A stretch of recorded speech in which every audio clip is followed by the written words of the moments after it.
On a breezy and sunny fall morning of September 11, 2001, the United States experienced one of the most devastating terrorist attacks in American history.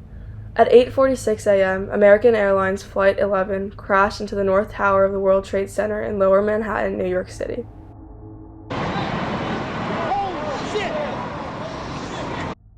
17 minutes later, at 9:03 a.m., a second hijacked plane, United Airlines Flight 175, struck the South Tower. 7 floors were taken out. An explosion inside. The building's exploding right now. You got people running up the street. Oh my God, another plane has just hit. It hit another building. Flew right into the middle of it. Explosion. My God, it's right in the middle of the building. By the end of the day, 2,753 people had died. Among them were civilians, fathers and mothers, firefighters, law enforcement officers, airline passengers, and crew members from both flights, gone within a matter of hours. But the horrors didn't end there. At 9:37 a.m., a third plane, American Airlines Flight 77, crashed into the Pentagon, headquarters of the U.S. Department of Defense in Arlington, Virginia. Less than 30 minutes later, at 10:03 a.m., United Flight 93, hijacked and intended to hit either the White House or the Capitol building in Washington, D.C., crashed into a field in Shanksville, Pennsylvania, after brave passengers fought to retake control of the aircraft. What began as an ordinary Tuesday morning quickly spiraled into chaos.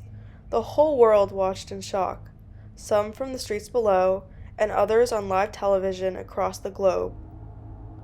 But what caused this unprecedented attack to occur to one of the most powerful countries on the planet? The answer lies in decades of rising tensions between the United States and parts of the Middle East. While the United States promoted democracy, freedom, and global stability, extremist groups like Al-Qaeda, based in countries such as Afghanistan and Pakistan, saw American influence as a direct threat to Islamic values. Al-Qaeda promoted religious fundamentalism and anti-Western resistance, fostering an environment that directly opposed American values and interests. Their resentment was rooted in what they viewed as Western imperialism, especially after the U.S. backed Afghan fighters in the 1980s during the Soviet-Afghan War, then withdrew, which opened the door for radical groups like Al-Qaeda to gain power. By the 1990s, Al-Qaeda's leader Osama bin Laden had declared jihad, meaning a holy war in Arabic, against the United States, accusing it of corrupting Muslim lands and supporting oppressive regimes. He condemned the U.S. military presence in Saudi Arabia and other Islamic nations, issuing fatwas, Islamic legal rulings, that called for violence against Americans. What happened on September 11th wasn't by chance. They were planned with a purpose meant to send a message from Al-Qaeda to challenge the U.S. and its role in the Middle East. And you can see it there. Where? I didn't see it. Oh, whoa. Oh, my God. We're under attack. Being evacuated, as is, I'm sure, much of Wall Street, if not all of it, as much. 2 airplanes have crashed into the World Trade Center in an apparent terrorist attack on our country. As the attacks unfolded, confusion spread across the country. The Federal Aviation Administration, or the FAA, the agency responsible for all air traffic in the U.S., rushed to respond. Controllers began grounding planes, trying to keep the skies safe as it became clear more aircrafts might be involved.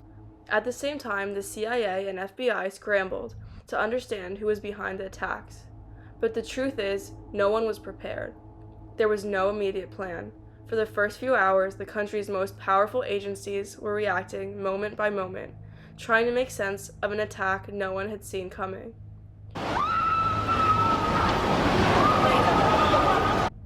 The 9/11 attacks were carried out by 19 men, all members of the terrorist group Al-Qaeda. Most of them were from Saudi Arabia, with others coming from Egypt, the United Arab Emirates, and Lebanon. They entered the United States over a span of several months, some on tourist visas, others as students. Once inside, they blended into everyday American life. They rented apartments, opened bank accounts, and even took flying lessons at U.S. flight school. The groups were split into 4 teams, each assigned to hijack one commercial plane. Their plan was both simple and devastating: take control of the aircraft mid-flight and crash them into carefully chosen targets representing American power, using the planes themselves as bombs. loaded with jet fuel, to kill as many people as possible. The 2 planes were aimed at the Twin Towers in New York City, a third was flown into the Pentagon, and the 4th never reached its target, thanks to the passengers who fought back. The entire operation was planned over several years by al-Qaeda's leadership, including its founder, Osama bin Laden, and one of the key architects of the plot, Khalid Sheikh Mohammed. They carefully selected the hijackers, trained them in secrecy, and coordinated their movements across countries. On the morning of September 11, they executed that plan in under 2 hours. But how did 19 men manage to pull this off without anyone stopping them? With all of our intelligence, all of our systems, how did we not see this coming? Were the signs there and we just didn't look closely enough? The answer is yes. If the national intelligence agencies who surveil national security and work to prevent acts of terrorism did not have major communications breakdowns leading to September 11th, the little signs here and there could have been seen pointing to the major plot of 9/11. The FBI, CIA, NSA, and FAA all encountered warnings that a bigger threat was being planned when it came to their national aviation standings. The FAA received at least 52 warnings between April and September of 2001, mentioning Osama bin Laden or al-Qaeda. First, coming from the FBI was the Phoenix Memo, a memo that outlined how it was believed a coordinated terrorist effort was being plotted by Osama bin Laden and al-Qaeda using airplanes. Following, bin Laden was sending students to the U.S. to attend civil aviation school at a high rate with growing suspicion he was going to one day use them to conduct terrorist activities against civil aviation targets. In addition, the FBI had a case relating to a man named Zacarias Moussaoui, who, after indicating suspicious behavior at Pan Am International Flight School in Minnesota, including suspicious bank activity and a desire to fly large commercial planes whilst also saying he didn't want to be a commercial pilot, he was arrested by the FBI on immigrant charges. But due to the inability to get a warrant on his laptop, his investigation did not go anywhere. If they had uncovered more on Moussaoui, they would have found key links to the hijackers of 9/11, because he was supposed to be one of the hijackers flying the planes. Had the CIA known about these warnings, they could have begun conducting an international investigation to see what was truly going on. But the way that these agencies work, the FBI and FAA can only handle federal investigations and affairs, while the CIA can only handle foreign intelligence and covert operations, with the National Security Act of 1974 not allowing them to get involved in federal affairs. This obvious divide caused the FBI and CIA to be completely separate entities with no communication whatsoever.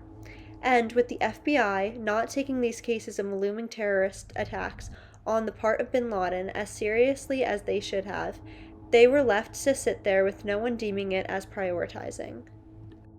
Alas, no one put together these warning signs until after the tragedy and destruction of 9/11 occurred, allowing the attacks to take way and leaving the United States forever changed.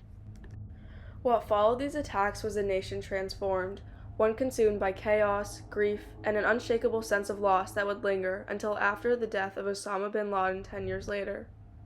In the immediate aftermath, President George Bush declared a war on terror, launching a global campaign not only against al-Qaeda, but against the nations believed to be actively jeopardizing the safety and security of the United States.